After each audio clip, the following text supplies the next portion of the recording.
coba diperhatikan. Ya ini 45 butir pengamalan sila-sila Pancasila. Menurut ketetapan MPR nomor 1 tahun 2003. Nah itu. Di mana dalam ketetapan MPR ini 5 nilai-nilai Pancasila itu dijabarkan kembali dalam butir-butir Pancasila itu supaya lebih dimengerti. Nah, misalnya sila pertama itu kan tentang ketuhanan Yang Maha Esa. Di situ penerapan nilai-nilainya itu ada 7. Jadi 7 butir. Saya kira tidak perlu saya baca satu-satu. Silakan kalian amati mana perilaku atau sikap yang sesuai dengan sila pertama. Dan contoh penerapannya dalam kehidupan sehari-hari seperti apa. Nah ini. Jadi kalau Anda cermati dengan baik angka 1 sampai 7 itu menyinggung masalah keagamaan atau implementasi agama dalam kehidupan sehari-hari. Nah, coba Anda lihat di contoh penerapannya. Bagaimana itu yang sesuai dengan perilaku yang sesuai dengan sila-sila pertama. Nah, misalnya di nomor 1, bangsa Indonesia menyatakan kepercayaannya dan ketakwaannya terhadap Tuhan Yang Maha Esa. Nah, contoh penerapannya itu ya mempunyai dan meyakini satu agama dengan menjalankan perintah dan menjauhi larangan sesuai dengan norma agama yang dianut. Nah, misalnya kita Islam ya, kita meyakini bahwasanya agama Islam itu adalah agama yang tepat bagi kita dan wajib hukumnya kita melaksanakan perintah dan menjauhi larangan agama. Nah, misalnya seperti itu. Angka 1, 2 dan seterusnya juga begitu. Saya kira ini tidak ada masalah ya. Yang penting kalau masalah penghafalannya sebenarnya itu tidak terlalu masalah sih sebenarnya. Yang penting Anda sering membaca materi yang pernah kita bahas. Itu sebenarnya kuncinya. Atau kalau tidak mau menghafal semua ini ya cukup kalau sila pertama misalnya dia menyangkut masalah ketuhanan. Ya kalau menyangkut masalah ketuhanan agama ya pasti larinya atau konteksnya itu ke sila pertama. Nah, begitu saja kalau Anda susah menghafal ini. Nah, tapi sebenarnya kalau saya susah kalau hanya dihafal. Yang perlu itu sebenarnya bagaimana kita memahami. Nah, itu yang perlu. Nah, kalau menghafal itu ya yakin dan percaya itu akan mudah hilang. Jadi lebih mudah itu kalau dipahami. Caranya memahami ya sering-seringlah Anda membaca sebuah materi atau soal yang pernah kita bahas sebelumnya. Insya Allah itu kalau lama-kelamaan seperti itu ya kita akan terbiasa nanti bagaimana belajar yang baik. Nah itu. Oke, jelas ya sila pertama. Ada mau bertanya di sini? Atau ada yang Anda tidak pahami di sini, silakan ditanyakan, nanti saya perjelas. Apa yang kurang dipahami di sini sila ketuhanan dari penerapannya ini? Ada 7 butir di sini. Kalau ada yang bertanya misalnya kenapa sila ketuhanan itu hanya 7 butir ya karena memang aturannya seperti itu. Ya, aturannya itu di TAP MPR nomor 1 tahun 2003. Ya, tidak bisa ditambah, tidak bisa dikurangi. Karena ada ketentuan hukumnya yang mengatakan sila pertama itu harus 7 butir, sila kedua itu harus 10, sila ketiga harus 7, sila keempat harus 10, dan sila kelima itu harus 11. Jadi 45 butir semua. Nah itu. Ada mau ditanyakan di sini? Apa yang susah kira-kira di sini? Saya kira pernah saya kasih materinya ini ya, cuma mungkin jarang kalian baca-baca jadi ya sulit untuk menjawab soal. Dan saya pastikan kalau Anda tes atau ujian, kalau Anda tidak memahami yang 45 butir ini akan sangat sulit Anda menjawab soal-soal nantinya yang berkaitan dengan pengamalan Pancasila itu sendiri. Dan itulah yang paling banyak muncul di soal-soal TWK tahun ini. yang paling mendominasi sebagian soal itu adalah pengamalan atau pengaplikasian nilai-nilai Pancasila dalam kehidupan sehari-hari. Dan kalau Anda tidak tuntas, tidak kuasai di sini, ya yakin dan percaya pasti Anda juga akan asal-asalan dalam menjawab soal itu nantinya. Jadi saya harap Anda betul-betul menguasai di sini. Nah itu. Ada yang mau ditanyakan di sini seputar sila pertama? Kalau tidak ada, kita melangkah di sila kedua. Ya, sila kedua itu ya berkaitan dengan kemanusiaan. Baik Kak, mohon maaf Kak, saya potong sedikit. Ini sedikit meluruskan bahwa jadi selain dari peserta sebelumnya itu sebenarnya ini ada peserta baru yang sudah masuk. Jadi kalau bisa minta tolong dijelaskan lebih awal lagi terkait dengan sila-sila yang sudah dibahas sebelumnya tapi dijelaskan ulang karena ada yang baru masuk pesertanya Kak. Jadi ini sebenarnya sudah masuk di kelas kedua. Begitu. Iya. Oke. Makasih Kak. Oke, jadi itu ya tambahan. Jadi sebenarnya kalau kita belajar seperti ini sebenarnya mewakili juga pembahasan soal istilahnya pertemuan yang lalu. Dan tidak apa-apa kita mengulang dulu materi ya, nanti kita kaji soalnya. Kemudian di sila kedua, ya sila kedua itu kan kemanusiaan yang adil dan beradab. Inti dari sila kedua sebenarnya ini bagaimana kita saling memanusiakan antara satu dengan yang lain. Atau saling menjaga harkat dan martabat, tidak merendahkan, tidak diskriminatif antar sesama. Nah, itu sebenarnya intinya dari sila kedua. Kemudian bagaimana contoh penerapannya misalnya dalam aktivitas kehidupan sehari-hari. Saya kira sudah jelas juga di sini. Sila kedua itu bagaimana penjabarannya dalam kehidupan sehari-hari. Mungkin tidak perlu terlalu jauh saya menjelaskan, silakan kalian baca-baca saja karena ini sebenarnya sudah sangat jelas, nyata. Tinggal kalian baca-baca saja. Ya, nanti kalau sudah tuntas di sini baru kita bahas soal yang berkaitan dengan ini.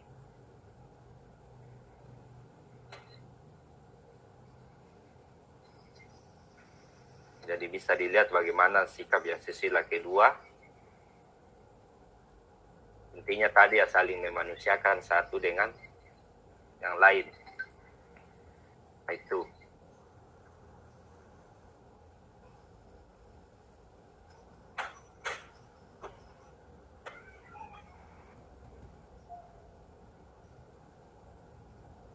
Oke, kemudian di sila ketiga, kalau tidak ada yang bertanya, kita lanjut di sila ketiga. Jadi sila ketiga itu menyangkut masalah persatuan. Maksud dari persatuan sebenarnya itu intinya bagaimana kita saling menjunjung tinggi solidaritas, kebersamaan hidup dalam menjalani kehidupan kita ya. Nah itu.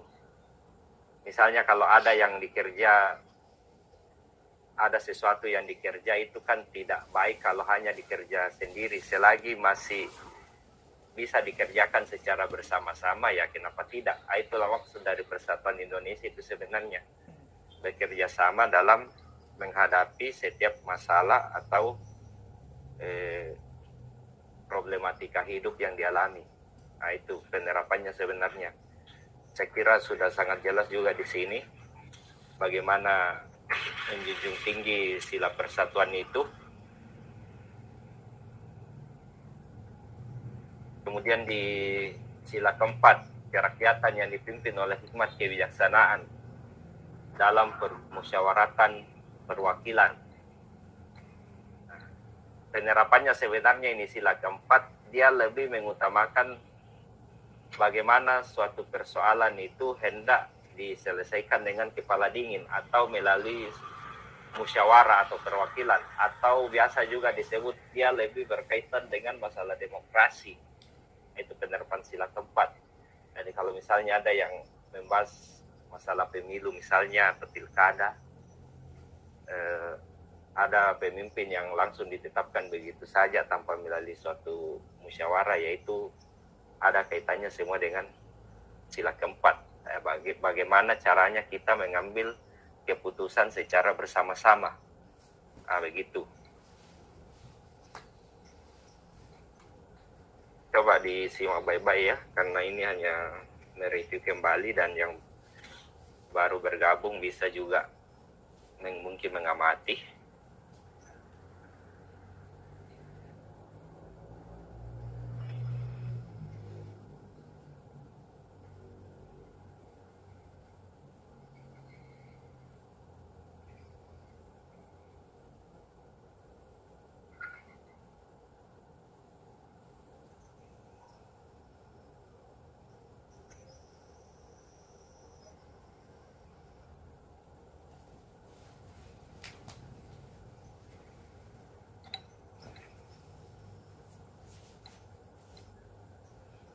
Kemudian di sila kelima, keadilan sosial bagi seluruh rakyat Indonesia.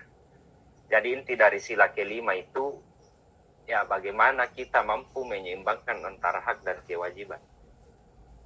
Itu baru tercipta keadilan. Jadi suatu keadilan bisa ada jika antara hak dan kewajiban warga negara itu bisa disamakan. Tidak boleh ada yang lebih mendominasi satu sama lain. Itu.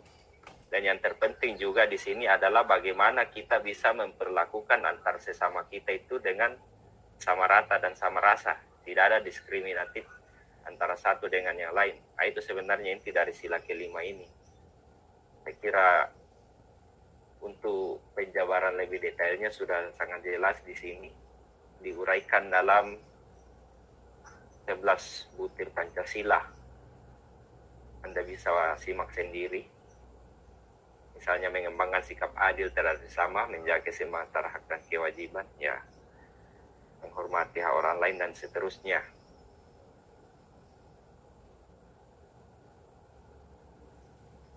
Oke, ini seputar pengamalan Pancasila. Jadi ini pegangan awal Anda dalam menjawab soal-soal yang berkaitan dengan pengamalan Pancasila itu sendiri nantinya.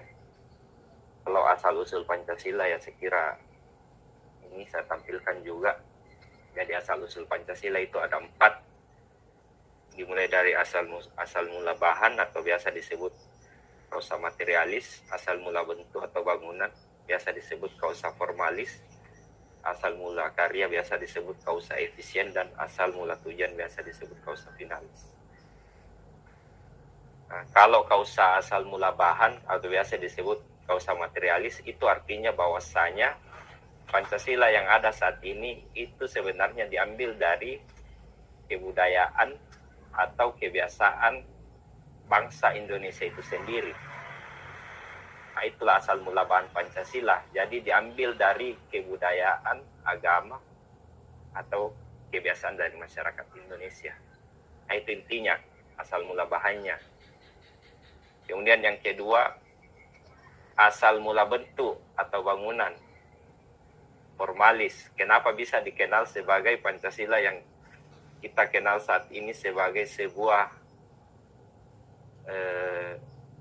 lambang yang ada istilahnya dia disimbolkan seperti burung Garuda lah, seperti itu. Itu melalui yang namanya kausa formalis atau asal mula bahan, asal mula bangunannya. Kenapa dikatakan asal mula bangunan? Karena Pancasila itu pertama kali dibahas dalam sidang BPUPKI yang pertama. Disitulah istilah Pancasila itu pertama kali muncul. Makanya disebut kausa formalis. Jadi intinya kalau Anda mudah mau memahami ini, asal mula bangunan Pancasila itu berasal dari sidang BPUPKI. Itu saja. Kalau asal mula karya itu berasal dari sidang PPKI. Jadi tadi kalau asal mula bangunannya dari sidang BPUPKI, tapi kalau asal mula karyanya itu dari sidang PPKI. Peranannya PPKI di sini yang tadinya di sidang BPUPKI itu asal mula bahannya hanya sebagai calon dasar negara, tapi nanti setelah di asal mula karya dibahas di PPKI yang tadinya calon dasar negara diresmikan sebagai sebuah dasar negara yang sah. Itu jadi saling melengkapi ini ceritanya, ini 4. Jadi tidak ada yang berdiri sendiri. Kemudian yang terakhir, asal mula tujuan atau causa finalis. Tujuan dari Pancasila itu dibentuk tidak lain adalah sebagai dasar negara bangsa Indonesia itu sendiri. Nah ini, jadi saya kira sudah sangat jelas di sini. Itu saja pengantarnya kalau kita lebih mudah mau memahami dari butir setiap Pancasila ini. Oke ya, saya kira itu. Ada mau ditanyakan di sini sebelum kita masuk di pembahasan soal-soal? Jadi Anda ini dulu yang perlu Anda kuasai, pahami, baru kita melangkah ke pembahasan soal-soal yang berkaitan dengan Pancasila itu sendiri. Kalau masalah sejarahnya, pembentukannya nanti kita bahas lebih mendalam, lebih mendetail kalau kita sudah masuk di pembahasan soalnya. Tapi ini dulu kita tuntaskan. Ada yang mau ditanyakan di sini? Ya Kak, terima kasih. Yang saya ingin tanyakan itu antara sila kedua dengan sila kelima. Ini kan sama-sama ada unsur keadilannya di situ. Nah, ini kadang membingungkan nantinya yang mana yang masuk ke sila kedua, yang mana yang masuk ke sila kelima. Terima kasih Kak. Oke, ada lagi yang lain sebelum saya jawab? Oke, kalau tidak ada jadi begini. Cara yang paling efektif dan yang paling mudah untuk membedakan mana yang masuk sila kedua misalnya dan mana yang masuk sila kelima itu dari segi objeknya sebenarnya. Dari segi objeknya Anda lihat atau sasarannya. Nah begitu, memang sama-sama menyangkut masalah keadilan, tapi lebih mendasarnya itu kalau Anda mau bedakan itu dari objeknya atau sasarannya. Umpamanya kalau di sila kedua itu kan dia lebih mengutamakan saling memanusiakan antara individu dengan individu. Nah, itu penekanannya di sila kedua. Nah, ya, itu kan tercipta juga keadilan di situ kalau saling menghargai antara yang satu dengan yang lain. Cuma dia bersifat terbatas. Umpamanya hubungan A dengan B. Nah, hanya sebatas itu saja kalau sila kedua. Kalaupun sila kedua itu ditafsirkan lagi kaitannya dengan sila kelima, ya itu pun agak berjauhan juga sebenarnya penerapannya. Nah, jadi itu. Misalnya kalau sila kedua begini, supaya Anda lebih mudah mengerti. Kalau sila kedua itu satu orang berbuat, yang dirugikan itu hanya satu orang. Misalnya si A mencuri dompetnya si B, otomatis hanya si B yang dirugikan. Satu yang merasa rugi di sini. Itu sila kedua. Karena lagi-lagi penekanannya tadi ya, bagaimana kita saling memanusiakan, saling menghargai antara satu individu dengan individu yang lain. Nah, begitu. Tapi lain halnya kalau di sila kelima. Sila kelima itu ya istilahnya kalau bahasa kerennya ini serupa tapi tak sama. Nah, begitu kira-kira. Kalau sila kelima itu dia lebih menekankan bagaimana antara hubungan satu orang dengan banyak orang. Artinya lebih dari satu orang. Nah, misalnya hubungannya si A dengan B, C, D, E, dan seterusnya. Nah, itu penekanannya di situ. Dan secara spesifiknya, sila kelima ini bisa ada hubungannya dengan masyarakat, ada hubungannya dengan hukum, dan ada juga hubungannya dengan lingkungan. Nah, tergantung objeknya. Nah, kalau di sila kedua tadi itu satu orang berbuat, hanya 1, 2, 3 orang hanya satu orang yang dirugikan. Tapi kalau di sila kelima tidak begitu. Satu orang berbuat itu yang lainnya juga ikut merasakan, atau bukan hanya satu orang yang merasa dirugikan. Misalnya sila kelima hubungannya dengan lingkungan, misalnya satu orang membakar hutan untuk membuka lahan, misalnya otomatis itu kan menimbulkan asap yang dapat mengganggu bukan hanya satu rumah tapi bahkan satu wilayah orang yang tinggal di daerah itu. Misalnya seperti itu. Apalagi hubungannya sila kelima dengan hukum. Bagaimana kalau orang korupsi? Kalau korupsi kan misalnya bukan hanya satu orang yang dirugikan, tapi seluruh rakyat Indonesia, karena yang dikorupsi itu adalah uang negara. Nah, misalnya seperti itu. Apalagi bagaimana hubungannya dengan masyarakat? Ya, misalnya di era pandemi saat ini, kalau ada orang yang membuat hajatan umpamanya, ngumpul-ngumpul, itu pelanggaran sila kelima juga. Satu orang berbuat, ya maka orang banyak itu juga beresiko untuk terkena dampaknya. Itu semua gambarannya. Jadi saya kira begitu saja kalau Anda mau bedakan, tergantung dari objek atau sasarannya. Jadi intinya kalau sila 2, individu dengan individu. Kalau di sila kelima itu hubungan individu dengan banyak orang. Nah, bisa dimengerti di sini yang tadi bertanya itu. Ya, bisa. Ya, oke. Ada lagi yang lain? Terus ininya Kak, ini kan keadilan sosial yang sila kelima itu kan keadilan sosial bagi seluruh rakyat Indonesia. Ya. Sementara yang di sila kedua itu tidak dibatasi ya, tidak. Keadilannya itu tidak hanya tentang seluruh masyarakat Indonesia, berarti itu bisa bersifat global ya. Iya, bisa bersifat global, betul. Kenapa? Karena di sila kedua itu, coba Anda simak di poin 7, itu kan jelas memajukan pergaulan demi persatuan dan kesatuan bangsa. Nah, memajukan pergaulan di sini dalam arti bukan hanya skala dalam negeri sebenarnya, tapi bisa juga mencakup pergaulan antar suku, itu bisa. Itu maksudnya. Masih ada? Ya, coba ditanyakan memang ya.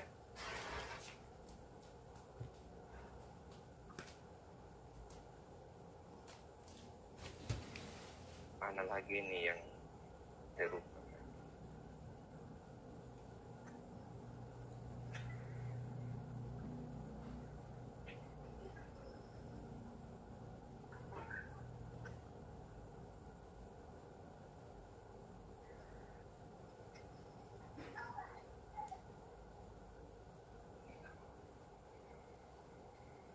Oh ya, sorry, harusnya ini di yang kedua tadi, ada di opsi 9 yang Anda maksud. Jadi dia bersifat global karena, yaitu coba Anda dicermati di poin 9, Bangsa Indonesia merasa dirinya sebagai bagian dari seluruh umat manusia. Nah, contoh penerapannya seperti apa? Nah, itu ada penjelasannya. Misalnya kalau saudara kita yang tertimpa musibah, maka kita perlu untuk membantunya, misalnya seperti itu. Jadi itu tadi lagi-lagi kembali hubungan antara individu dengan individu. Kalau Anda cermati nih sila kedua mulai angka 1 sampai 10 itu ada kaitannya dengan hubungan individu dengan individu semua. Tapi kalau di sila kelima tidak begitu, hubungan antara satu dengan banyak orang. Nah, begitu saja. Ada lagi?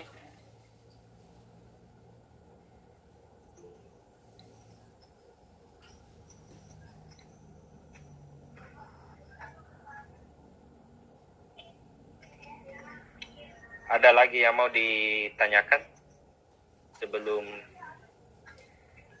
kita masuk di pembahasan soal-soalnya? Atau sudah tidak ada ya? Baik, kalau sudah tidak ada ini saya stop dulu. Jadi saya coba tampilkan soal-soal yang berkaitan dengan ini ya.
Bagaimana, sudah dilihat? Sudah? Sudah. Oke. Nah, ini kita bahas lebih mendalam ya. Jadi ini kita akan kaji soal sekitar 30 nomor untuk malam ini. Nanti pertemuan berikutnya baru kita lanjut. Ini berkaitan dengan pengamalan Pancasila sebenarnya. Jadi pilar negara itu meliputi 4. Pancasila, Undang-Undang Dasar, NKRI, dan Bhinneka Tunggal Ika. Itu tidak boleh kita rubah-rubah susunannya. Karena memang sistematikanya seperti itu.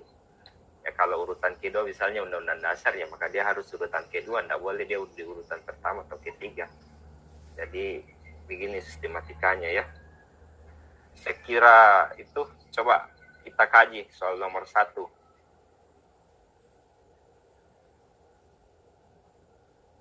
Silakan Anda baca, baru coba Anda jawab. Dan nanti kita bahas bersama-sama ini.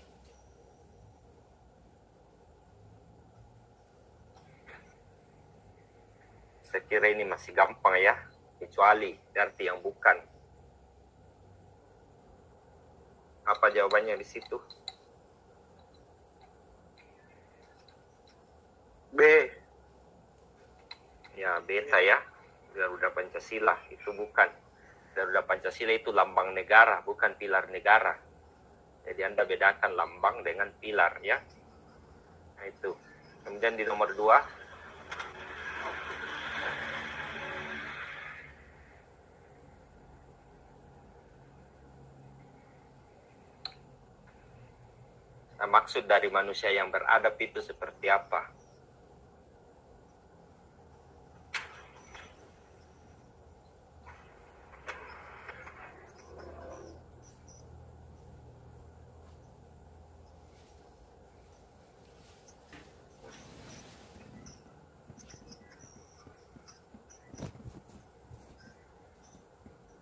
Jadi hati-hati di soal seperti ini. Kalau Anda lihat sepintas mungkin Anda akan berpikir, oh ini pengamalan atau implementasi dari sila kedua, tapi bukan itu.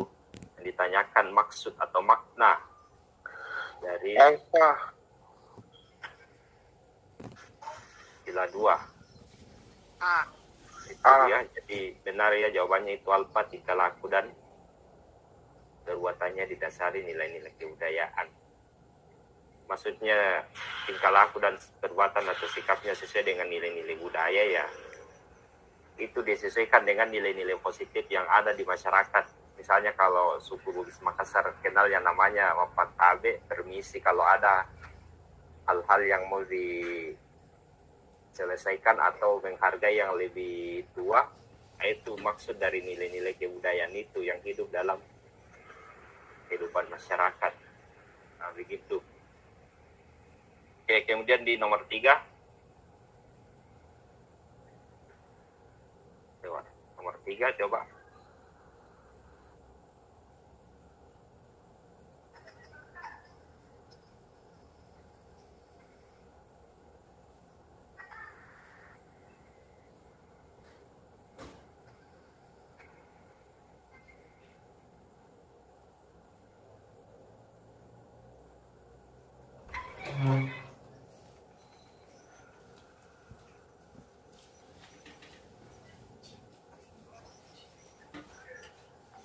Sudah dapat jawabannya?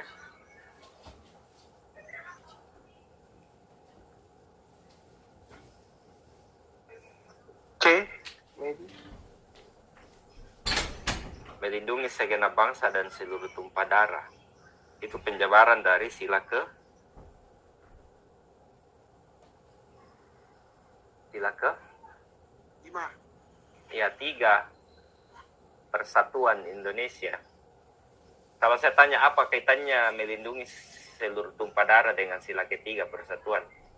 Apa kaitannya kira-kira itu?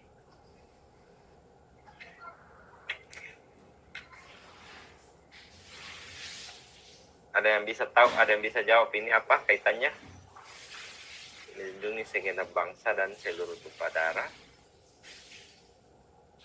dengan kaitannya dengan sila ketiga. Ya, kalau di sila ketiga itu itu kan persatuan. Itu erat kaitannya dengan melindungi seluruh masyarakat Indonesia supaya tidak terpecah belah. Itulah maksud dari segenap bangsa itu. Segenap bangsa dalam arti seluruh masyarakat atau rakyat Indonesia itu harus dilindungi dari ancaman baik dari dalam maupun dari luar, supaya persatuan dan kesatuan bangsa atau negara itu tetap kokoh. Kapan ini tidak diterapkan, ya dikhawatirkan negara bisa saja bubar, umpamanya seperti itu. Dan itu pernah terjadi di era Uni Soviet dulu. Ada dulu negara namanya Uni Soviet, itu bisa bubar dengan sendirinya karena ya dia tidak mampu lagi melindungi atau mempersatukan seluruh masyarakatnya. Nah, makanya ini sebenarnya perlu melindungi segenap bangsa, dan ini juga merupakan salah satu tujuan atau cita-cita negara yang termaktub dalam alinea keempat Undang-Undang Dasar 45. Jadi dalam pembukaan Undang-Undang Dasar itu ada 4 tujuan negara yang mau dicapai. Salah satunya ini adalah melindungi segenap bangsa supaya tidak terjadi perpecahan. Nah, itu maksudnya. Kemudian di nomor 4, coba Anda simak nomor 4.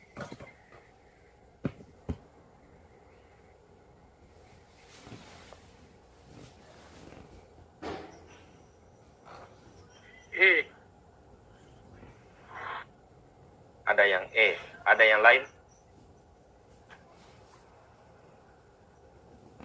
Ya, jadi di sini kan kata kuncinya itu Pancasila dijadikan petunjuk dalam membuat peraturan yang berkaitan dengan hukum, serta menjadi pedoman dalam menjalankan kehidupan. Jadi ada 2 yang ditanyakan.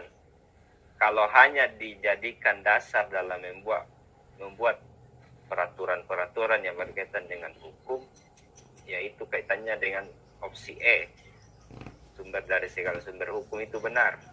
Tapi yang ditanyakan di situ kan serta menjadi pedoman dalam menjalankan kehidupan bernegara. Harusnya alfa.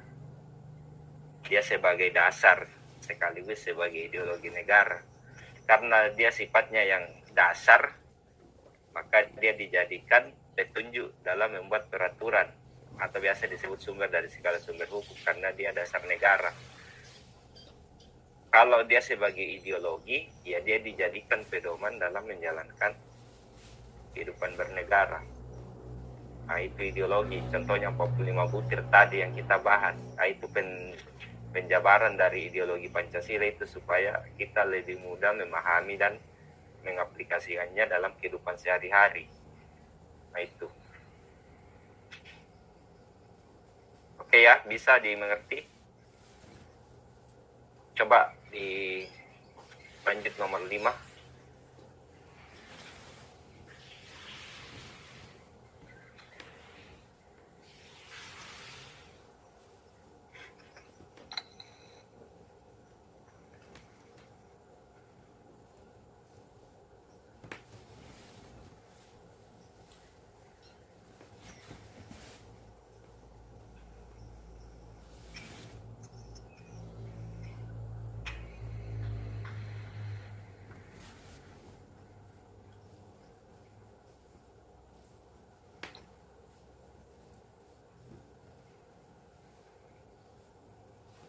Bagaimana?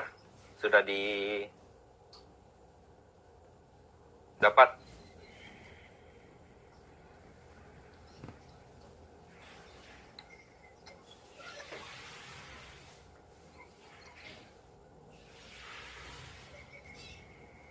C.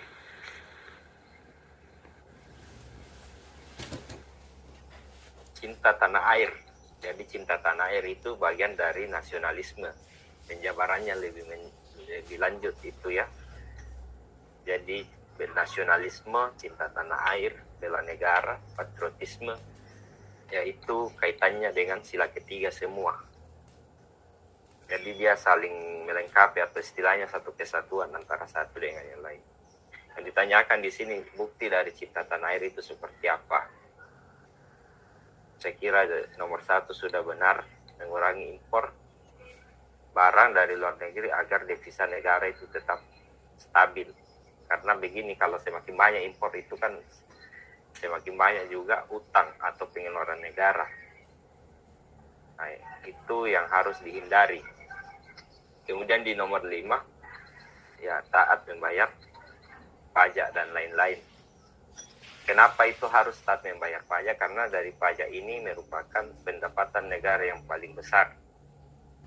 Dari dana pajak inilah yang digunakan dalam membangun, misalnya seperti itu. Jadi 1 dan 5 ya sudah benar.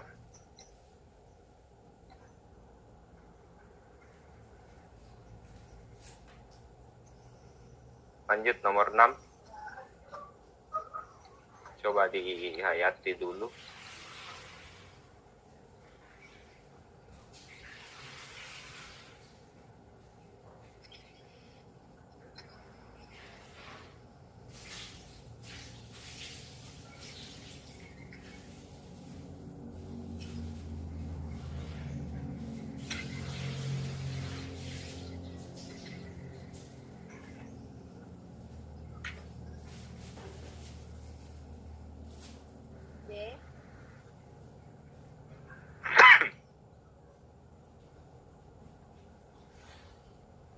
Oke, ada yang lain selain B?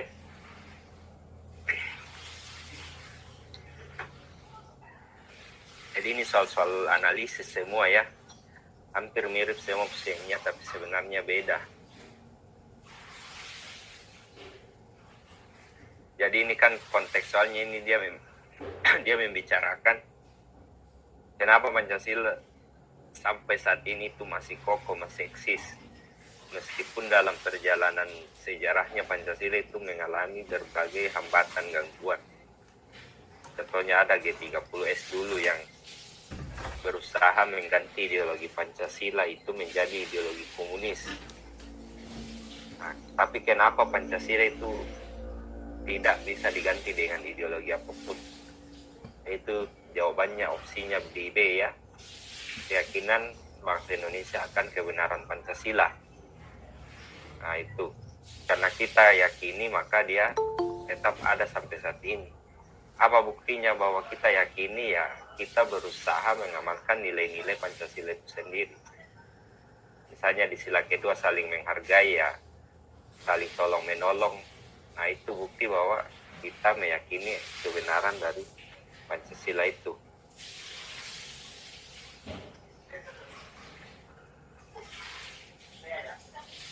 Kemudian di nomor berikutnya,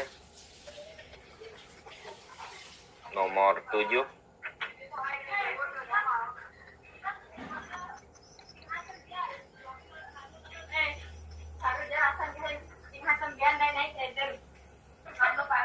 Ini agak sulit ya, karena ini berkaitan dengan produk hukum. Tapi tidak apa-apa, coba-coba kalian jawab dulu. Pancasila itu sebagai sumber dari segala sumber hukum itu diatur di mana? Kira-kira ini di mana ini dia diatur di TAP MPR nomor berapa?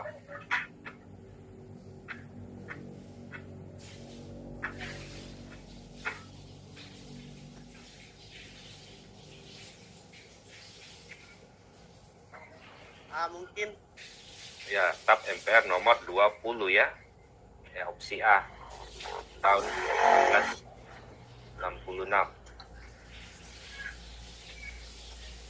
Kemudian di nomor 8 ya, bagaimana bentuk kontribusinya Indonesia dalam mengirimkan bantuan militer ke daerah konflik.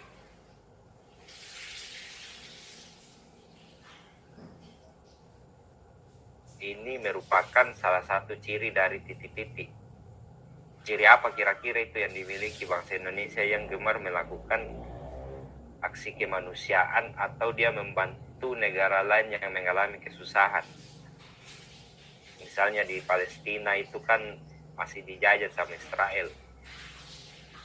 Tapi bangsa Indonesia itu tidak mau tinggal diam dia berusaha membantu sebisa dia membantu.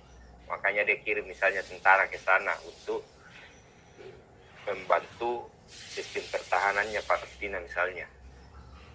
Itu salah satu ciri dari apa?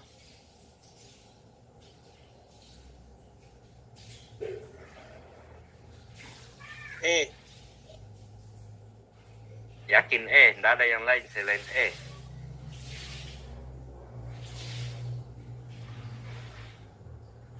Jawabannya harusnya itu adalah tujuan NKRI.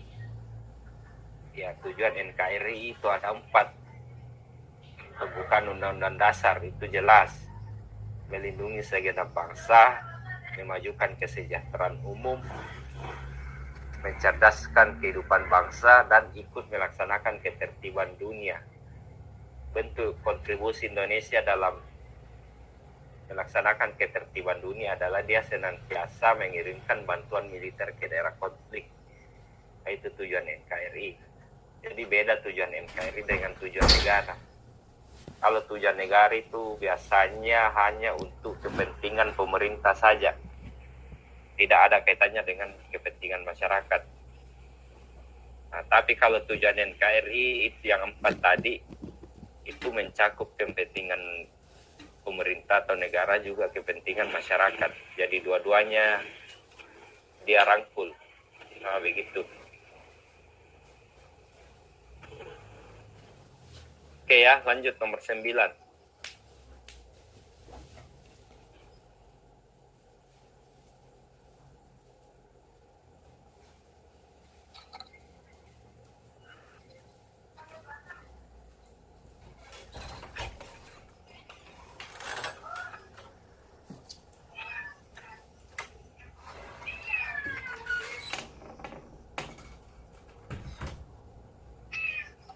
Coba dijawab dulu nomor 9.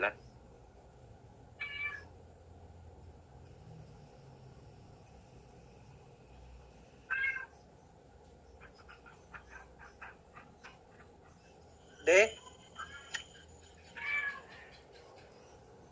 Itu kan yang ditanyakan sebagai falsafah hidup. Falsafah hidup artinya dia sebagai pemersatu bangsa. Sila ketiga kalau berkaitan dengan falsafah hidup.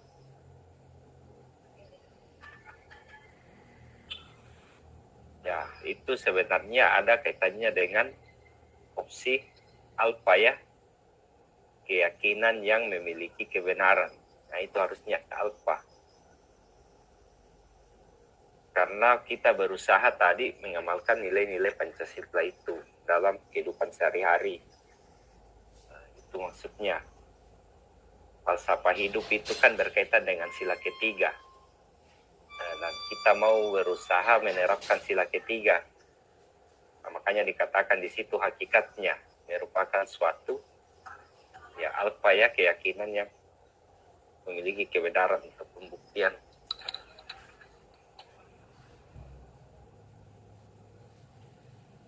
Oke, kita lanjut di nomor 10.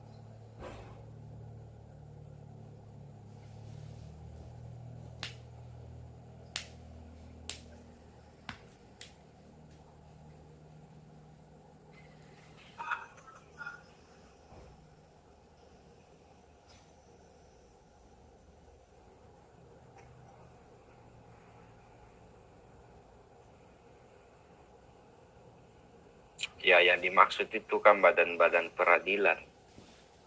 Badan peradilan itu terdiri atas 4. Nah, apa itu? Ada yang tahu? PT-UN, peradilan militer, pengadilan agama. Ya, satu lagi. Sudah benar yang disebutkan tadi. Peradilan umum. Ya, alfa ya. Militer, umum, PTWN atau peradilan tata usaha negara, dan peradilan agama. Jadi keempatnya ini dibawahi Mahkamah Agung ya. Jadi peradilan tertinggi dalam skala nasional itu adalah Mahkamah Agung dan Mahkamah Konstitusi. Cuma kalau Mahkamah Agung itu dia membawahi 4 peradilan ini, tapi kalau Mahkamah Konstitusi itu dia tidak membawa peradilan, dia berdiri sendiri. Hanya MK itu disebut peradilan yang bersifat manunggal, tunggal, karena dia tidak membawa badan peradilan. Kalau di MA itu dia membawa 4 badan peradilan ini. Nah, itu bedanya. Oke, nomor 11.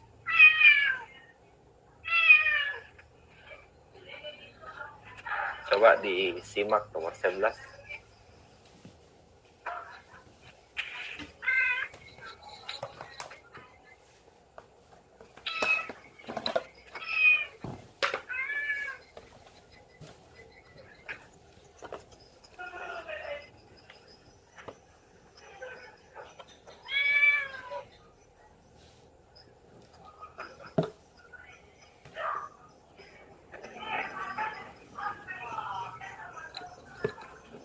Bravo. Nomor 11, Bravo. Ada lagi yang lain?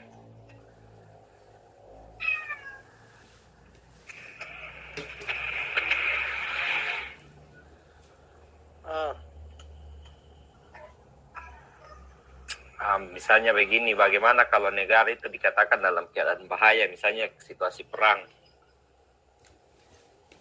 Maka secara yuridis atau secara hukum, apa yang harus dilakukan masyarakat Indonesia? Nah, yang harus dilakukan itu adalah delta ya. Dia berhak dan berkewajiban untuk ikut bela negara atau membela negara. Nah itu. Jadi bukan cuma berhak atau berkewajiban, tapi dua-duanya harus. Dia berhak dan berkewajiban juga. Dia mempunyai hak dan wajib untuk ikut bela negara. Oke ya, saya kira itu nomor 11. Coba di nomor 12.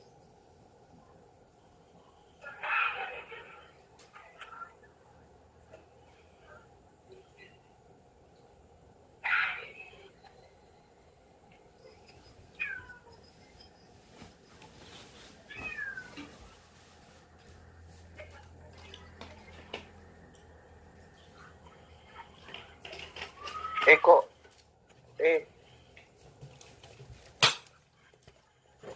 Ya, ada yang lain?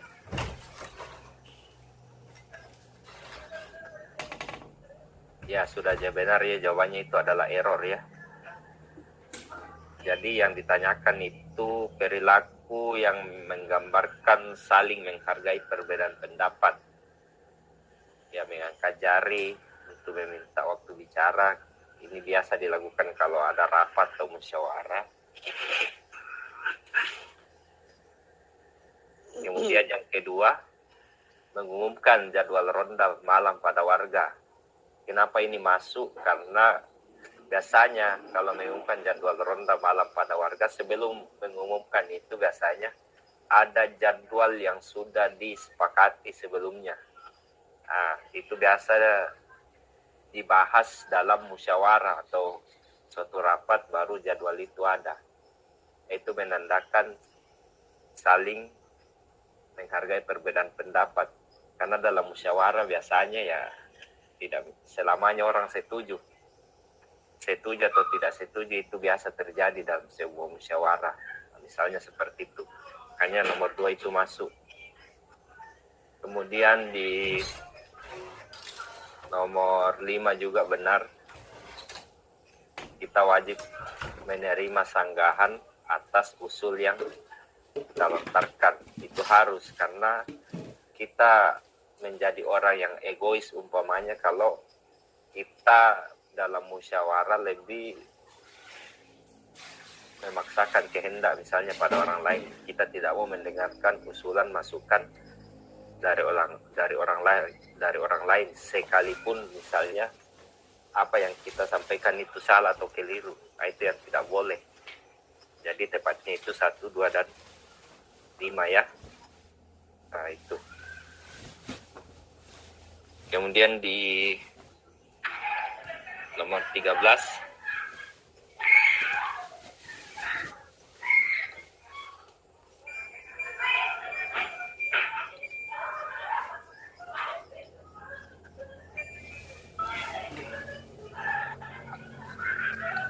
Ini yang ditanyakan rumusan dasar negara yang resmi.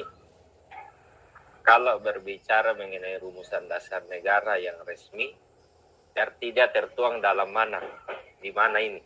Ya diatur.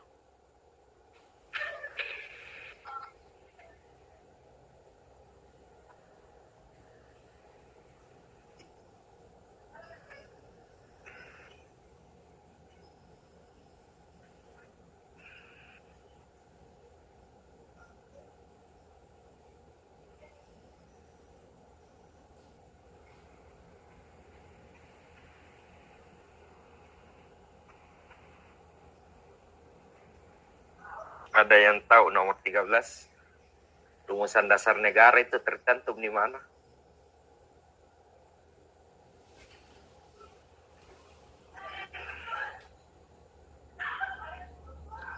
Piagam Jakarta. Piagam Jakarta. Ada lagi yang lain selain Piagam Jakarta?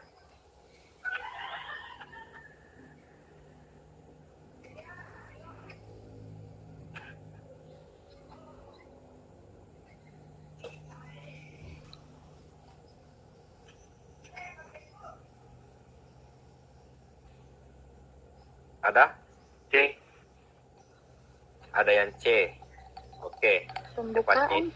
Tepatnya itu adalah C ya. Pembukaan Undang-Undang Dasar.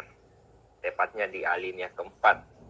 Kalau Anda baca Undang-Undang Dasar alinea keempat itu kan ada di kata-kata terakhirnya dengan berdasar kepada ketuhanan Yang Maha Esa dan seterusnya. Itu kan rumusan Pancasila di situ. Nah, kalau yang tadi Piagam Jakarta itu adalah rumusan awal Pancasila. Jadi baru rumusan awal itu pun belum disepakati, tapi harus melalui pengkajian terlebih dahulu. Tapi kalau yang di pembukaan Undang-Undang Dasar 45 itu sudah disepakati. Kalau dia sudah disepakati, maka dia akan menjadi sebuah aturan yang secara turun-temurun wajib dipatuhi. Tidak bisa diganggu-gugat. Makanya dia dikatakan rumusan resmi, karena tidak bisa diubah-ubah lagi. Kalau di Piagam Jakarta tadi itu masih diubah. Nah, artinya dia belum final. Tapi kalau yang ditanyakan rumusan awal, Pancasila misalnya, rumusan awalnya itu di Piagam Jakarta, tapi kan soalnya Anda bertanya seperti itu, dan ditanyakan rumusan resminya. Kalau resmi artinya itu sudah disepakati dan sudah disahkan, nah itu resmi. Nah itulah di pembukaan ya, opsi C. Kemudian di nomor 14,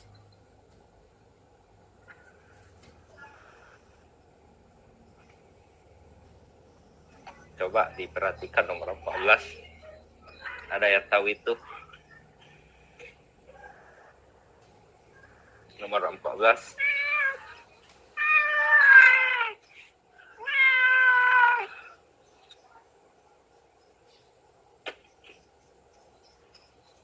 Son politikon. Itu dicetuskan oleh siapa?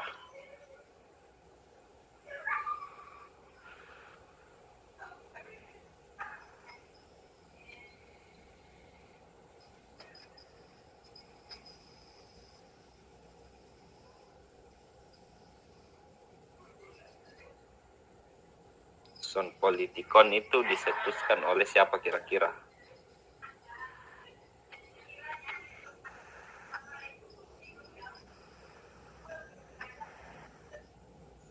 Aristoteles.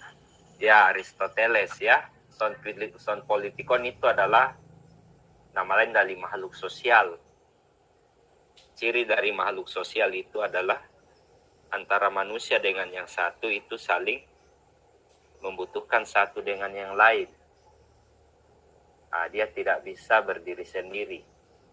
Nah, dan itulah ciri khasnya kita sebagai manusia yang ada di muka bumi ini. Tidak ada itu yang bisa hidup sendiri tanpa bantuan dari orang lain. Nah, itu yang dimaksud son politikon. Harus saling membantu agar semua kebutuhan manusia itu bisa tercukupi. Oke, nomor nomor 15.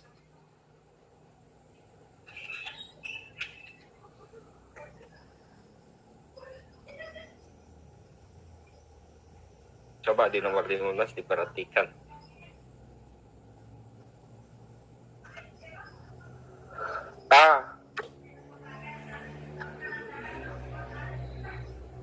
Yang mencetuskan negara yang mencetuskan bentuk negara kesatuan Republik, yaitu jawabannya apa? Itu harusnya jawabannya Supomo ya. Jadi Supomo itu adalah pencetus negara kita itu harus berbentuk NKRI. Atau biasa juga dia cetuskan paham negara yang bersifat integralistik. Itu Supomo ya, kalau ada soal-soal yang menanyakan itu. Pencetus negara paham integralistik atau pencetus negara NKRI, yaitu jawabannya Supomo ya.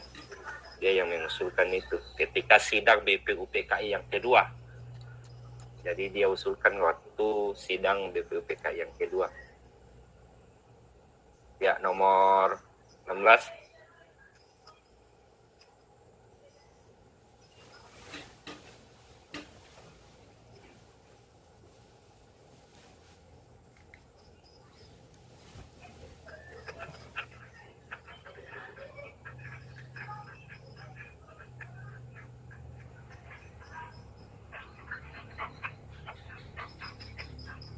Ada yang tahu ini skill nomor 16?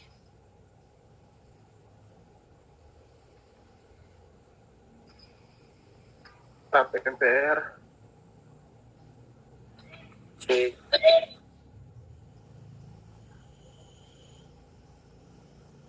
TAP MPR, ada yang lain selain TAP MPR? Undang-undang. Yang tidak bisa diuji oleh MA kecuali peraturan perundang-undangan itu kan sistematikanya undang-undang dasar. Kemudian yang kedua TAP MPR, yang ketiga undang-undang atau Perpu, yang keempat PP atau peraturan pemerintah, yang kelima peraturan presiden, Perpres, dan yang keenam Perda atau peraturan daerah. Nah, itu tingkatannya, sistematisnya itu 6. Yang bisa diuji oleh MA itu peraturan perundang-undangan di bawah undang-undang. Berarti kalau di bawah undang-undang itu, kalau kita ikuti sistematikanya tadi, itu ada PP, ada Perpres, dan ada Perda. Itu yang bisa diuji oleh MA. Berarti B, D, E sudah salah. Tinggal A dengan C. Nah, ini yang akan kita mau cross check. Kalau C itu tidak tepat ya. C, kenapa? Karena C itu TAP MPR tidak dapat diuji oleh Mahkamah Agung maupun Mahkamah Konstitusi. Jadi sifatnya dia itu paten, tidak dapat diganggu gugat. Tapi kalau undang-undang, yaitu wewenang dari Mahkamah Konstitusi. Jadi harusnya jawabannya itu adalah alfa ya, undang-undang. Karena undang-undang itu hanya diuji oleh Mahkamah Konstitusi, sedangkan peraturan di bawah undang-undang bisa diuji oleh Mahkamah Agung, kecuali TAP MPR, itu yang tidak bisa diuji. Oke, lanjut nomor 17.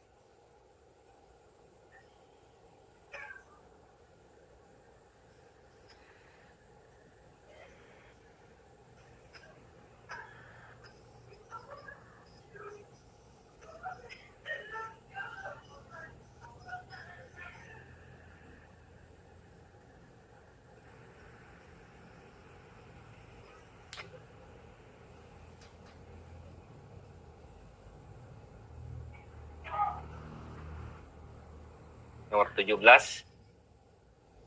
Bagaimana? Ada yang jawab ini?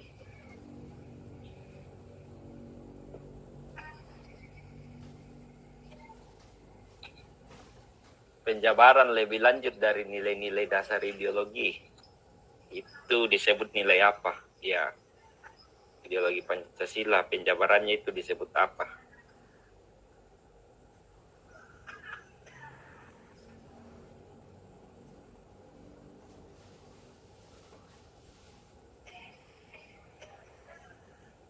Ada yang tahu ini?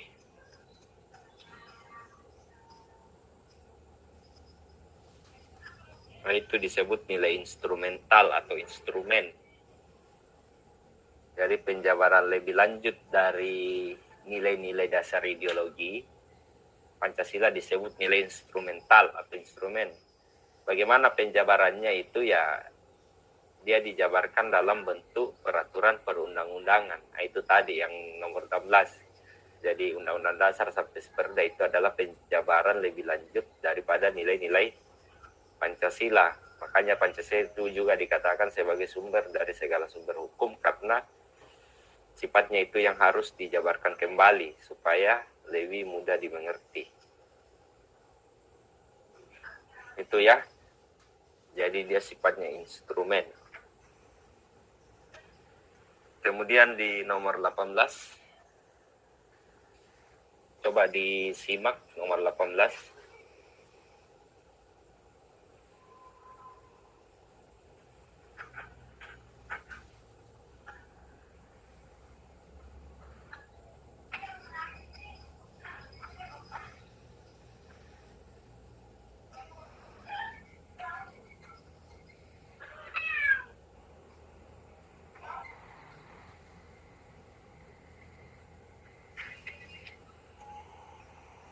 Eko. Ya, jawabannya itu harusnya error ya, memasyarakatkan Pancasila. Sisi edukatif itu artinya sisi pengajarannya, itu edukatif. Jadi peranannya Pancasila dari sisi edukatif dalam hal mewujudkan karakter warga negara yang baik itu adalah memasyarakatkan Pancasila. Memasyarakatkan di sini artinya bagaimana caranya kita mensosialisasikan agar supaya orang-orang itu mengerti bahwa yang dimaksud Pancasila ini, yang dimaksud Undang-Undang Dasar ini, dan seterusnya. Makanya ada namanya sosialisasi 4 pilar kehidupan berbangsa dan bernegara. Itu biasanya rutin diadakan anggota DPR setiap tahunnya yang biasanya reses atau ke daerah pemilihannya masing-masing. Itu maksudnya memasyarakatkan Pancasila dari segi edukatif, pengajaran atau pemahaman. Nah itu. Kemudian di nomor 19.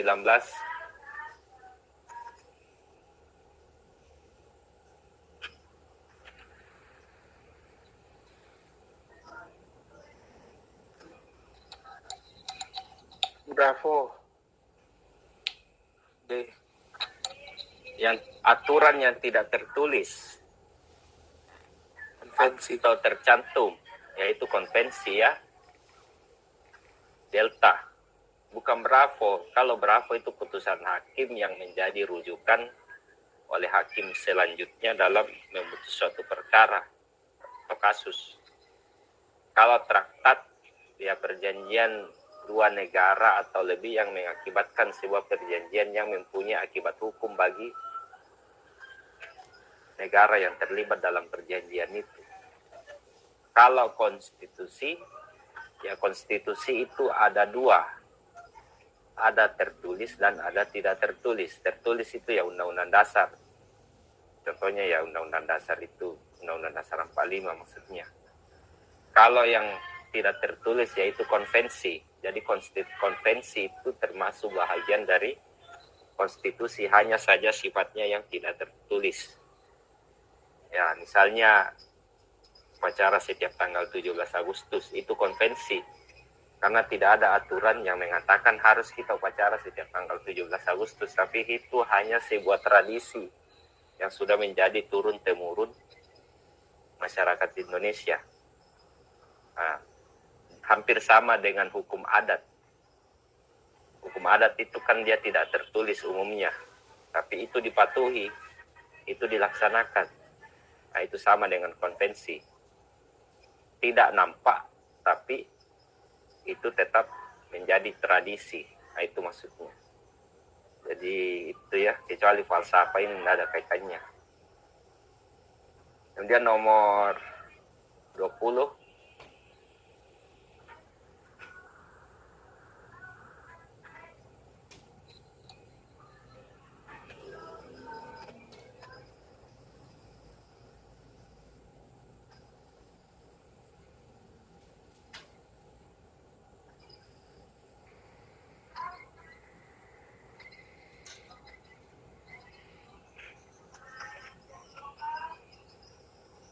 Bagaimana nomor 20 sudah didapat?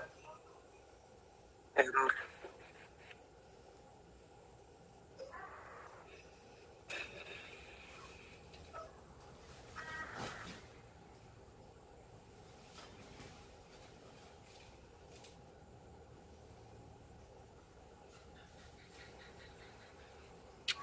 Ya, kalau ada soal seperti ini, kalian pahami dulu konteks soalnya apa yang dibahas. Baru Anda menjawab.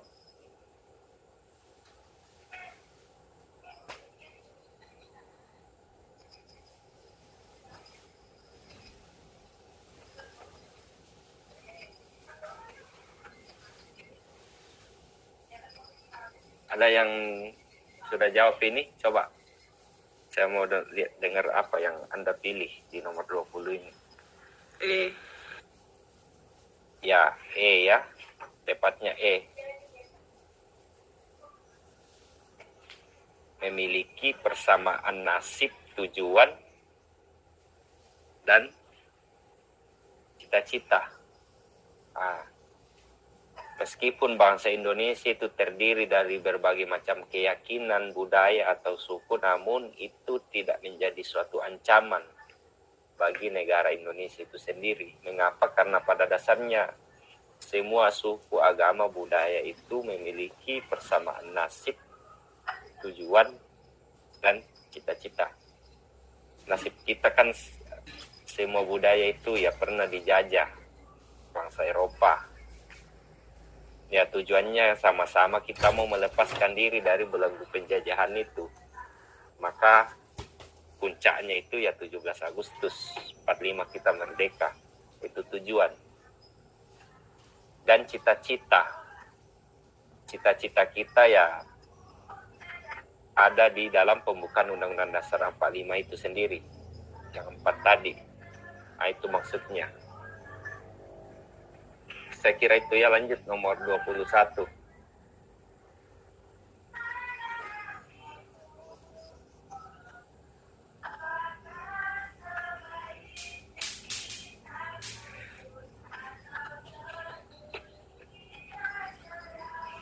Coba Anda simak dulu nomor 21.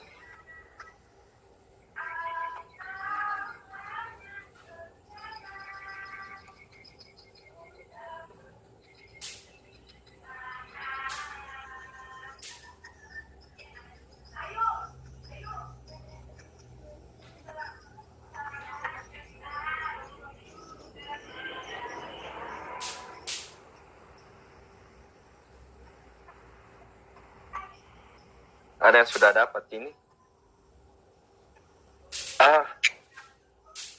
Sikap yang paling tepat diterapkan sesuai dengan nilai luhur Pancasila.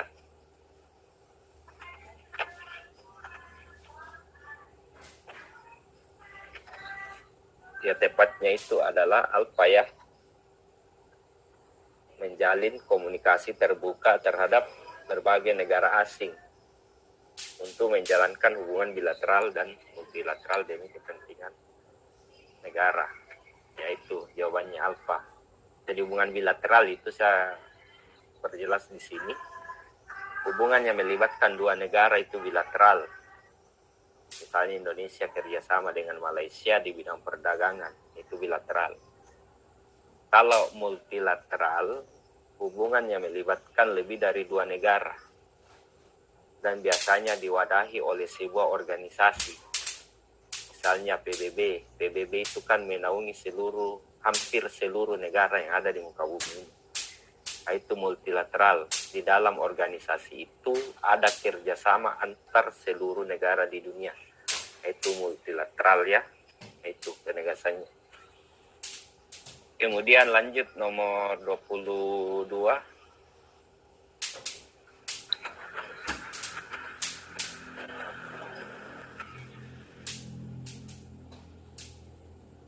Yang ditanyakan apa hubungan NKRI dengan semboyan Bhinneka Tunggal Ika.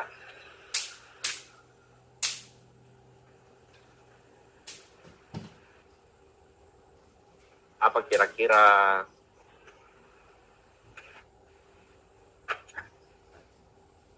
anunya ini hubungannya. Ya, negara kesatuan hanya dapat dicapai dengan persatuan dalam perbedaan. Nah, itu makanya semboyan kita itu Bhinneka Tunggal Ika. Berbeda-beda tapi tetap satu. Nah, di situ NKRI-nya. Berbeda-beda tapi tetap satu. Ya, saya kira ini tidak terlalu sulit. Yang penting Anda mengerti. Lanjut nomor 23.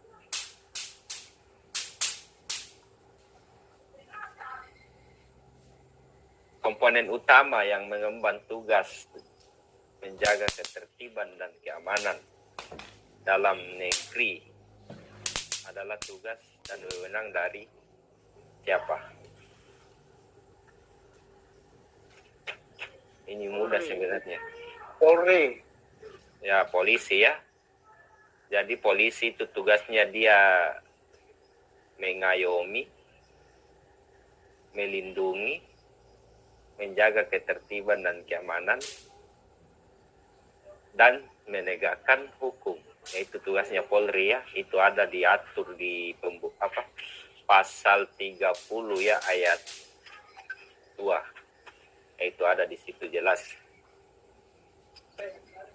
Kalau TNI tugasnya itu adalah dia menjaga pertahanan atau keutuhan wilayah negara Indonesia, baik dari ancaman dari luar maupun dari dalam. Nah, itu kalau TNI. Tapi kalau hanya keamanan dalam negeri, itu tugasnya Polri ya. Lanjut nomor 24.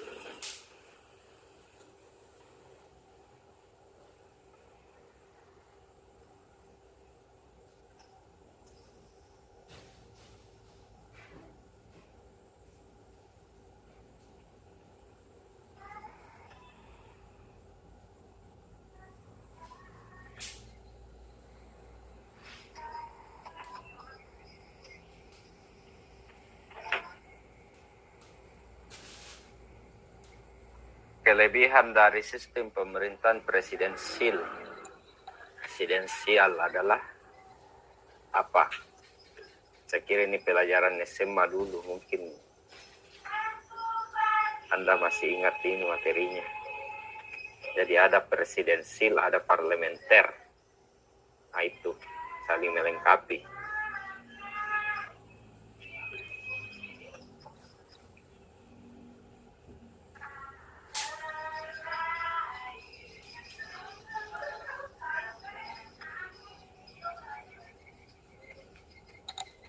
Bagaimana, sudah didapat ini jawabannya?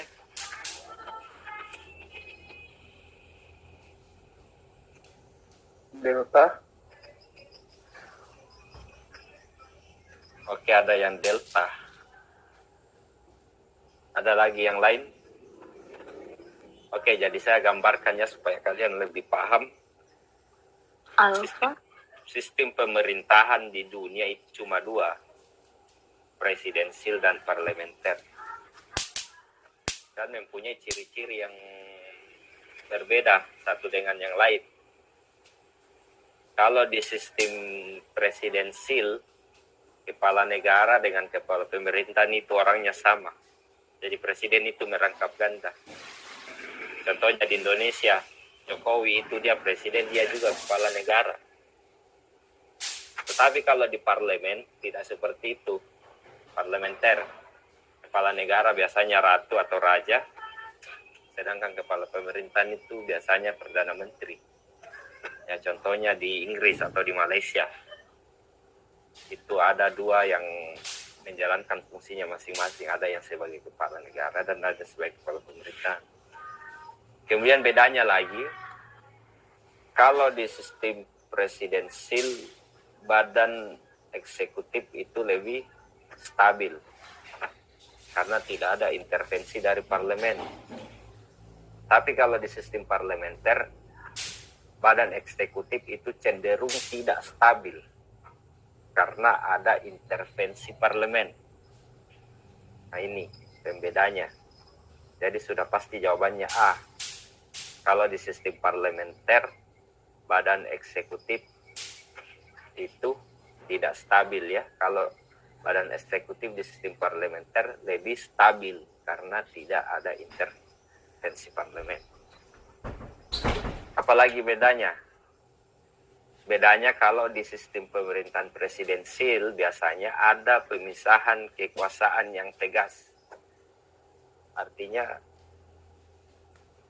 suatu kewenangan yang ada di ranah eksekutif itu tidak bisa dicampur adukan dengan kewenangan yang ada di legislatif. Umpamanya begini, kalau di sistem presidensil, kalau orang itu sudah menteri, dia tidak bisa merangkap menjadi anggota DPR. Anggota DPR itu kan legislatif, jadi menteri itu kan eksekutif. Jadi tidak bisa dia merangkap jabatan. Tapi kalau di parlementer itu bisa terjadi seperti itu. Jadi anggota DPR plus jadi menteri, itu bisa. Kalau di sistem parlementer. Jadi bedanya kalau di sistem parlementer ada pemisahan kekuasaan secara tegas, mana yang urusan legislatif, mana yang urusan eksekutif. Tapi kalau di sistem parlementer tidak ada pemisahan antara eksekutif maupun legislatif, itu bisa dicampur adukan. Apalagi bedanya? Kalau di sistem presidensil, masa jabatan seorang kepala negara atau kepala pemerintahan itu cenderung stabil 5 tahun kalau umpamanya di Indonesia. Nanti dia bisa diberhentikan kalau masa jabatannya sudah habis. Atau bisa juga diberhentikan sebelum masa jabatannya habis kalau dia melakukan pelanggaran hukum, misalnya dia korupsi dan sebagainya. Tapi kalau di sistem parlementer itu tidak begitu. Kekuasaan kepala negara atau kepala pemerintahan itu ya tidak jelas. Kenapa? Karena sewaktu-waktu Perdana Menteri atau kepala negara itu bisa dijatuhkan di tengah jalan meskipun periodenya itu belum berakhir. Karena ada kontrol kuat dari parlemen terhadap pemerintah. Jadi kalau misalnya parlemennya tidak setuju, presidennya ini ya itu bisa saja diganti tanpa alasan yang jelas. Itu di parlementer begitu. Tapi kalau di sistem presidensil tidak begitu. Karena sistem presidensial atau presidensil tidak dikontrol parlemen. Jadi dia bisa dengan leluasa menjalankan programnya tanpa ada intervensi. Nah itu bedanya ya. Jadi mohon Anda bedakan itu. Ini hanya mereview kembali materi yang pernah kita dapat sebelumnya. Mungkin Anda sudah lupa karena sudah lama Anda selesai. Nah, sempat. Oke ya, lanjut nomor 25.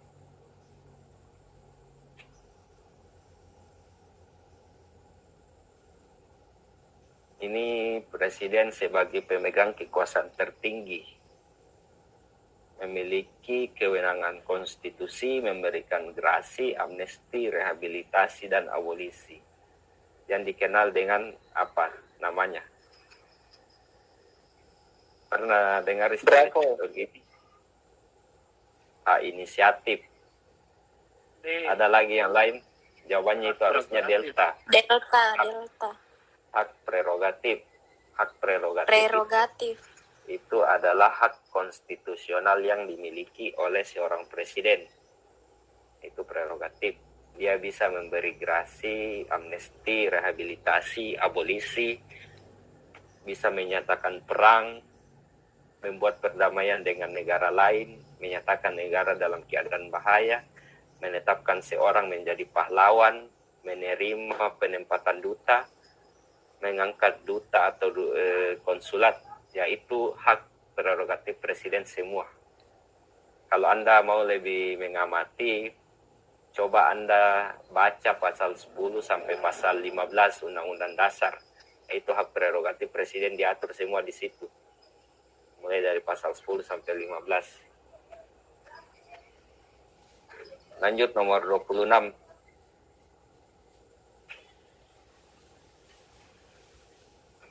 Coba dicermati 26.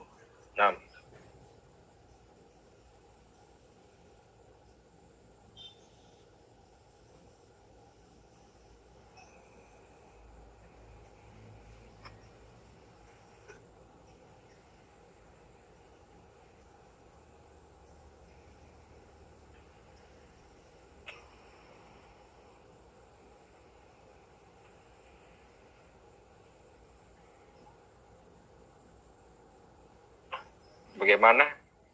26 sudah didapat jawabannya.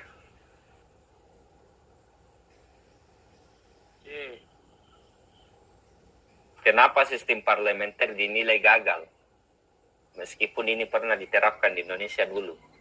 Jadi kita pernah menerapkan parlementer itu dari tahun 49 sampai tahun 1959. Nah, kenapa ini gagal? Artinya tidak sesuai dengan, artinya begini, antara harapan dengan kenyataan itu tidak bersesuaian. Nah, itu letak kegagalannya di situ.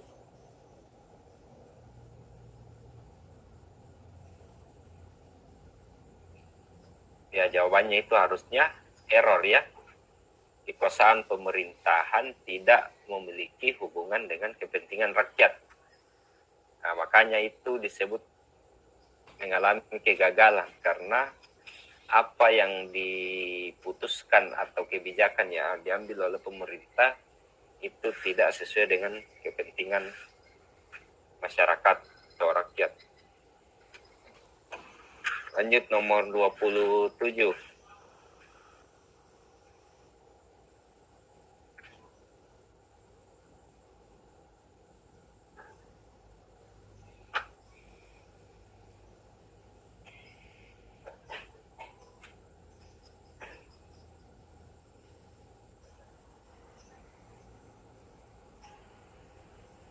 Bullying dan shaming.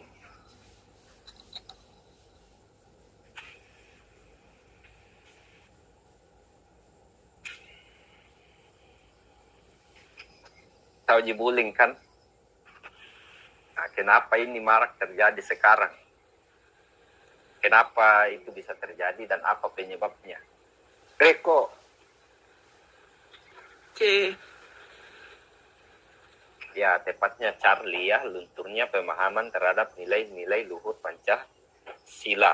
Kenapa? Karena bullying itu sebenarnya dia tidak sesuai dengan pengamalan sila kedua. Saling menghargai satu dengan yang lain. Kalau itu kurang tepat karena tidak ada memang hukum yang mengatur tentang bullying ya. Itu tidak ada landasan hukumnya atau landasan yuridisnya di Indonesia. Jadi tepatnya itu ya C ya. Lunturnya pemahaman terhadap nilai-nilai luhur Pancasila. Kemudian nomor 28. Nah, ini masalah hukum lagi.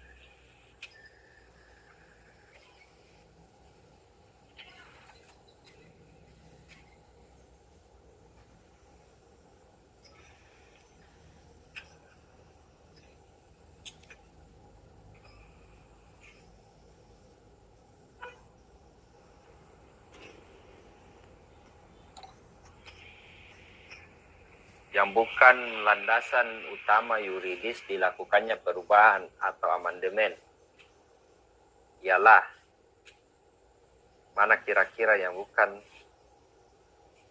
landasan hukum dilakukannya amandemen.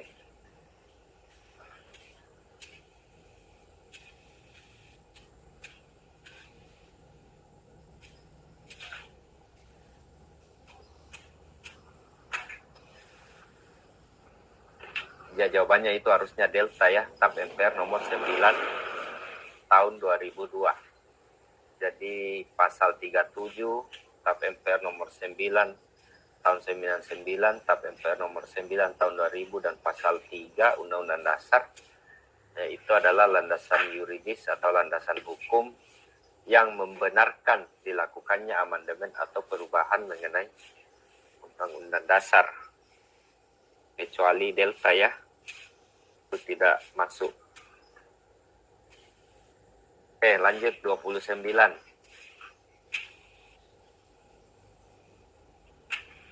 Kita tuntaskan sampai 30 ya, baru kita selesaikan. Coba nomor 29.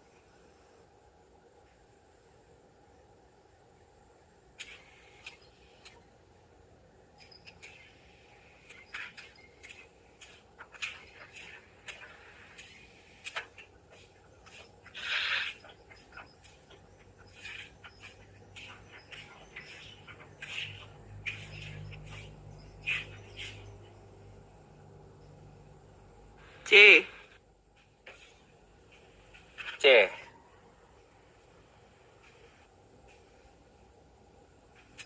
Yang bukan ya.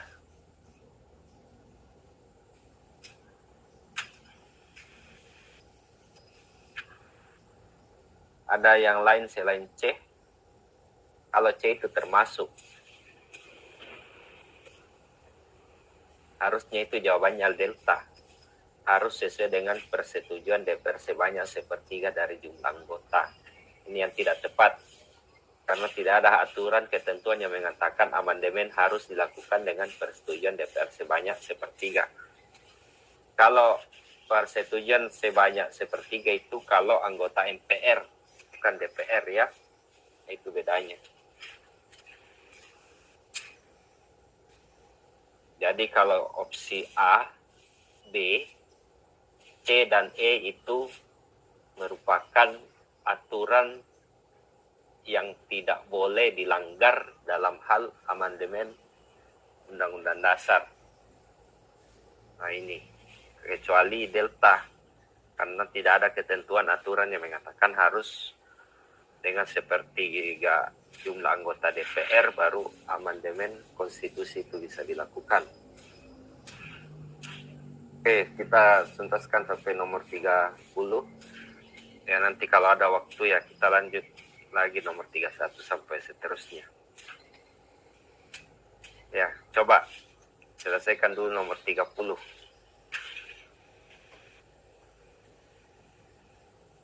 Sistem pemerintahan yang dicetuskan Montesquieu sesuai sistem pemerintahan yang diselenggarakan di Indonesia terdiri dari kekuasaan titik-titik. A. Ya benar ya, jawabannya alfa.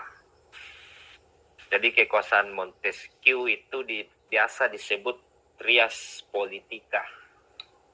Kenapa trias politika? Karena dia membagi 3 poros atas kekuasaan negara, eksekutif, legislatif, dan yudikatif.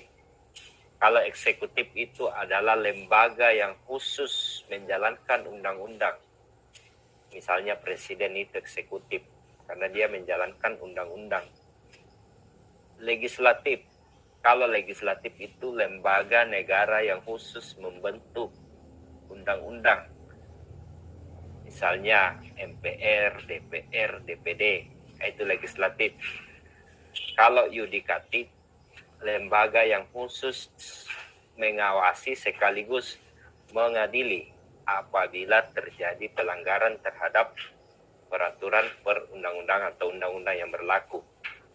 Jadi ketiga-tiganya ini saling melengkapi satu sama lain. Ada yang membuat, ada yang menjalankan, dan ada yang mengawasi sekaligus mengadili, memberi sanksi apabila ada pelanggaran dalam penerapan suatu undang-undang.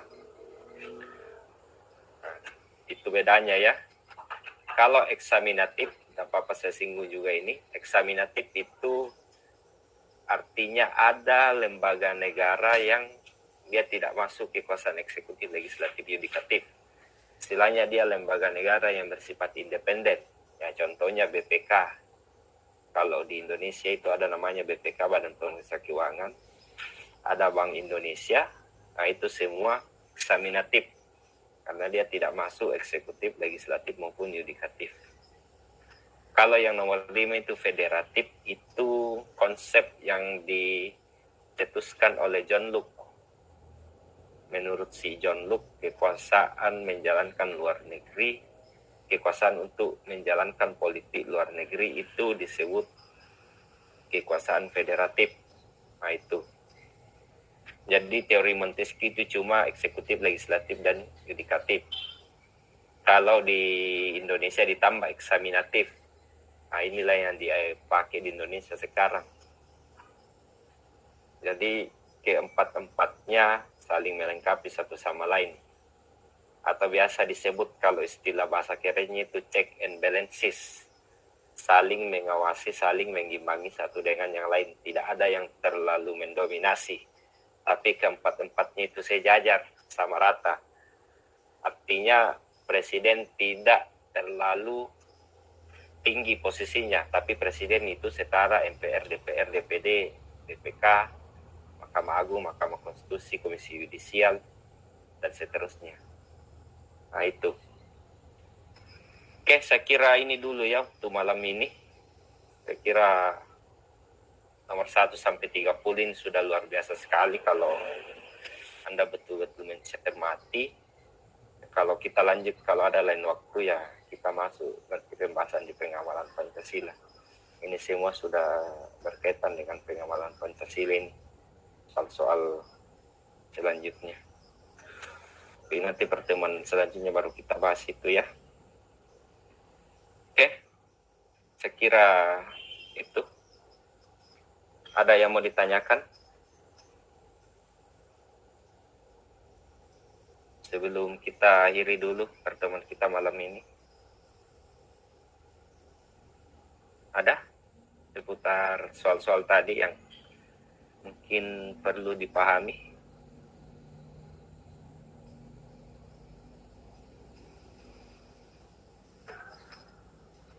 Kak, mau Kak bertanya. Iya, silakan. Kak, beda itu yang kayak penalaran Pancasila dengan yang pengamalan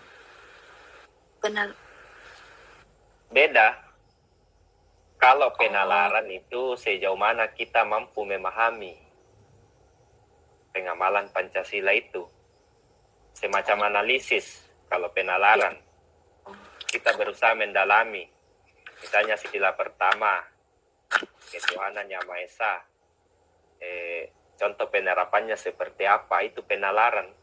Kita berusaha mengkaji lebih mendalam mana perilaku dalam kehidupan sehari-hari, misalnya yang sesuai dengan sila pertama. Penalaran. Kalau pengamalannya, bagaimana kita berusaha untuk menerapkan nilai-nilai Pancasila itu dalam kehidupan sehari-hari kita. Nah, itu bedanya. Oh, iya Kak. Mungkin pertemuan selanjutnya Kak bisa nanti soal ini Kak untuk bisa bedakan. Ya, ada nanti itu, cuma malam ini karena ada yang saya mau kerja juga, makanya cukup dulu kita bahas sampai 30 nomor dulu. Oh iya Kak. Selebihnya kalau ada waktu ya kita lanjut lagi. Sebenarnya ini belum selesai materi pilar negara ini. Pilar negara itu banyak karena materinya 4. Kalau Anda mau mengkaji itu sudah luar biasa sekali. Karena 4 pilar itu kan Pancasila, Undang-Undang Dasar, NKRI, dan Bhinneka Tunggal Ika. Dan masing-masing mempunyai karakteristik soal yang berbeda. Jadi itu soal tadi yang kita bahas sebenarnya sudah mewakili soal-soal 4 pilar itu. Tuh, jadi nanti pertemuan berikutnya kita akan lanjut kembali terus mengenai pengamalan Pancasila itu sendiri. Oke ya? Oh iya Kak. Ada lagi yang lain?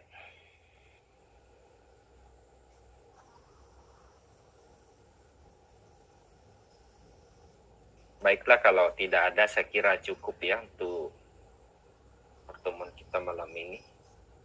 Semoga kita selalu dalam keadaan sehat dan bisa ketemu di lain waktu.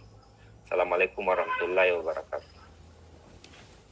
Assalamualaikum warahmatullahi wabarakatuh. Waalaikumsalam warahmatullahi wabarakatuh. Waalaikumsalam.